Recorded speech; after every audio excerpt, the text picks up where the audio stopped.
if I would do it right now, I'd probably have like down and EDG or JDG or whatever. JDG, right? Yeah. Yeah, JDG. Yeah, I'd probably have those two first. Like one What of those order? two. Honestly, who plays in JDG again? Yagao, Kanavi, 369, Yeah, Hope, I think that's and the Missing. team I didn't watch a single game of. Shit, so I don't know anything. Yeah, I mean, I I mean, would probably put them first because I think that one looked kind of weak. But yeah, I don't I know. actually, I actually think so. JDG, their thing so they won LPL, right? They got first in LPL, Yeah. but their thing was like they would always just have like these random like terrible games. Like they would just have like a bad game at the beginning of their best of three, and then they just turn it on in games 2 and 3. So I feel like in best of ones they might just be kind of weak, but I guess we'll see. I'm actually not a big fan of Yagao. Twitch had probably already told you. Because I made a tier list, I put him very low. Yeah, you haven't seen. So I thought the same until recent. Like he was kind of a LeBlanc and Zoe 2 trick, and I think this split was like by far the best split of his career. He like started playing a lot better. Like maybe I'm biased, but every time I play against Solk, I feel like I'm playing as a diamond player. Like seriously. Yeah, I mean, yeah, I maybe don't he's feel not that gonna way solo against anymore. any other LPL mid, but like he like, and it was multiple games, not just one. Yeah, I don't know. I always thought he was kind of the weakness of JDG, and then this split, he was just so solid all the That's why time. that's Like, why and I'm like curious if it's just like a playoffs buff he had, or like I'm gonna watch like he was good in regular season too. He was yeah. just I good the mean, whole time. I'm gonna watch Worlds now, so I guess we'll see. Yeah, we'll definitely see. Yeah, it was crazy because like in LPL, like the people that everyone thinks are really good is like Rookie is just like the king, right? Like people think Rookie is just insane, and then like Mm-hmm. the other mids that people in previous splits would have considered better than him was like Angel. Like Angel normally is like held in really high esteem Mm-hmm. in LPL, and then like this split, like Yagao is just kind of like fucking Angel. Like it was a little bit sad to see because I'm like an Angel fanboy. I think Angel's like super good, I but didn't watch actually any of those games, but to be honest, like the meets I would personally put as like the top meets would be like probably Knight and Scout for me. I'm like a fan okay. of those two. Yeah, I think Scout was pretty good. Knight was good, but he just I felt think like I Scout's mean, not very flashy. He's just like very consistent to me, mm-hmm. and Knight is more like hit or miss. Yeah, Knight is super flashy. He's the guy who's gonna Yeah, fucking. You saw the Champions Q game yesterday? I didn't watch it, but I So saw the score, 33 kills. Yeah, that's. I just wonder what the fuck happened that game. How does he have 33 kills? That doesn't even happen in solo queue, man. Like, yeah, exactly. And he's doing it against all. Well, it's because they drafted no AD carry. They went like Swain AD carry, and he just played Silas, and he was actually just unkillable. There was so he nothing to kill probably him in the just game. stole like Swain ult or whatever. Yeah, he took Swain ult nonstop and just he just was unkillable. I don't know. If Salas gets a hat, like, yeah, a very fun champ to play. Yep. Silas is a champ that is just not an NA champ for some reason. Like no NA players can really play a Silas. Like maybe JoJo can, but like JoJo's not even really an NA mid. I swear he's something else, bro. He's from a different planet. That guy. I've never seen an NA player play like as free as JoJo. Like I mean, I definitely think he has like a ways to go and stuff, but Yeah. like every other NA player, like there's a quality to like NA players. Like you get on stage, you start shitting your pants. Like that's just what it is. Yeah. They have the stage debuff. Yep. I don't know. It's super fucked up because like in NA, if you're like a favorite, then somehow that's like a disadvantage because like you don't want to fuck up, like you don't want to like lose to the team that you're supposed to beat. So they play like passive in that sense. But then if you're also like an underdog, then because like the other team is so strong, then you're scared and then somehow you're also playing defensive. So it just feels like every single time that you get an NA team international, they're just always playing way safer than like what you'd expect out of them. I mean, to be honest, that happens in Europe a lot too. Like, there's definitely players that just are completely different on stage. Yep. Fortnite kid plays League. Yep, pretty much. Was he good in Fortnite? Yeah, he was like borderline pro. You know, like he'd play like the cash cups and stuff I and like do see. pretty well. He was always good in solo. What's crazy for me is like how fast he made the progression because you know like a lot of solo queue players they start out as like one tricks and you're like Yeah. oh well like he's just got to learn more champions. Like this guy got out of his one trick phase quick. Like he was a Diana one trick when I think he originally hit like top 5. This was I've 3 never years heard ago. of This is him when in solo queue ever until like random he's in EG. I've literally never he heard of him before. he he was really good in solo queue. He was like a solo queue superstar. He was Diana one trick, and then then he branched out. So like when he was 15, is the first time I saw him. He hit high rank as a Diana one trick. He was like top 5. Then the next season, he just went academy immediately. He started learning new champs. He hit rank 1, and then this year is the year after that. So it's just like a 3-year progression from him being a solo queue one trick, like no name, to being one of the best mids in NA, probably the best mid in NA. Yeah.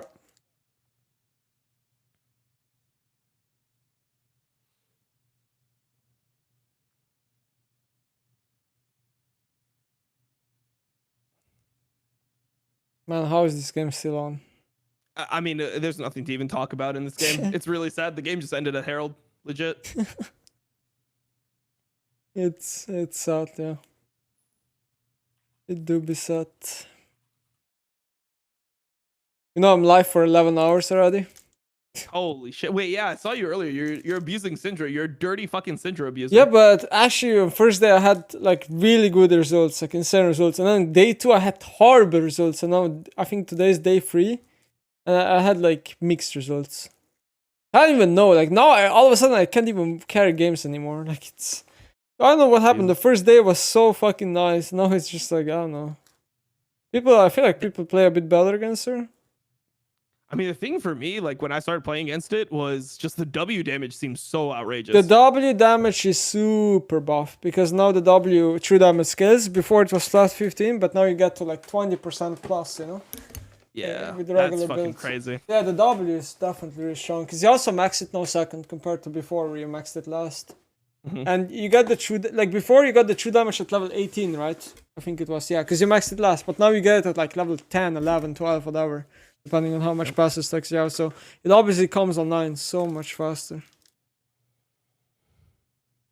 Shit is fucking it's so confusing because like you're used to like getting like nuked with Qs, but now you just get like comboed and the W is taking like 90% of your HP. Yep. The ult is really weak, to be honest. Unless you get the execute. Like in late game the ult is strong, but you need to also, like I feel like it's harder to get multiple orbs now compared to before because you could just consistently spam Q.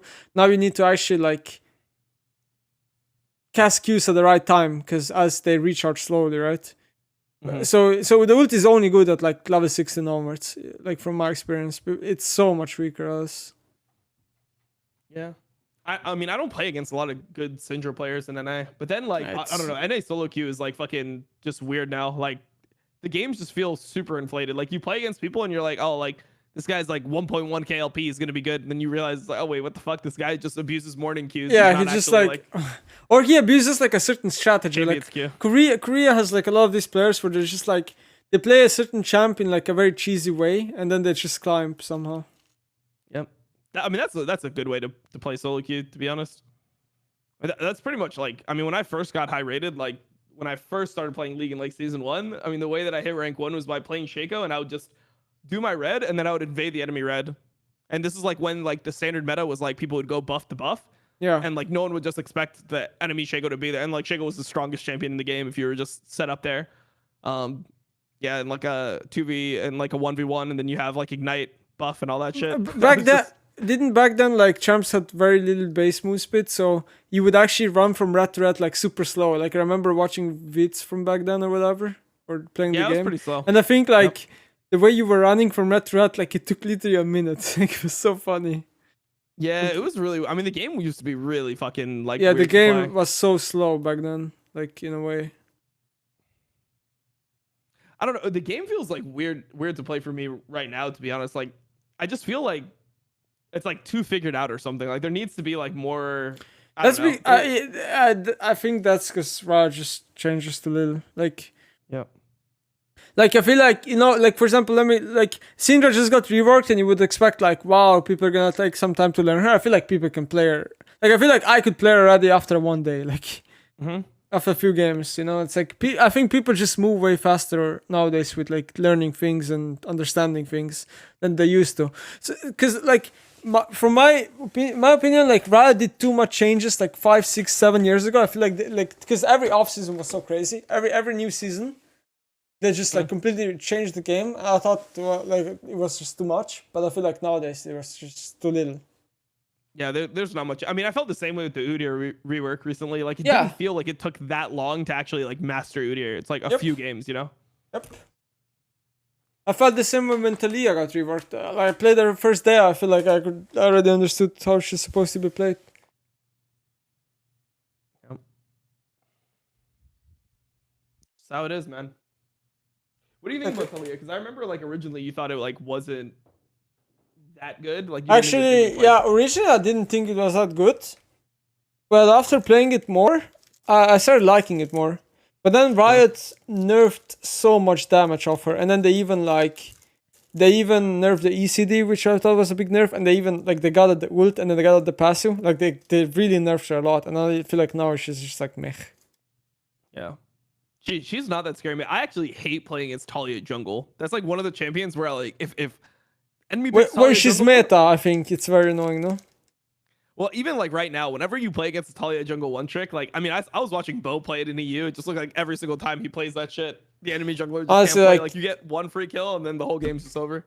Talia jungle for me is like either just pops off and carries alone or just useless. No in between.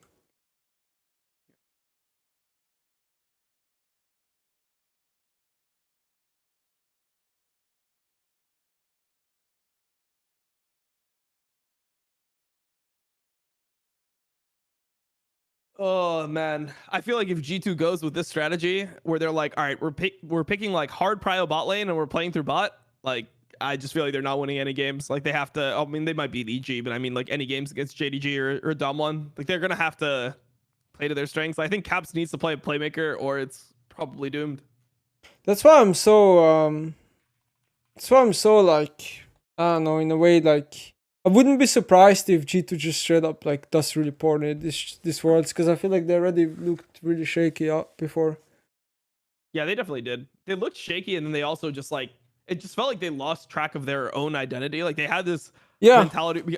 I think that other teams like low key gaslit them into believing that they were stronger at things that they were actually not that good at that they actually were. Like so, for example, the Draven, right? Teams were banning Draven every single game against Flocked, yeah, and then like when they started leaving it up, they're like, "Shit, bro! Like that's our pick. Like we gotta fucking play it. We're a Draven team. yeah, Like you guys aren't a Draven team. You guys are like a weak side, but like I feel like they should be the team that's playing like Varus, Tom Kench, and these types of lanes." yeah.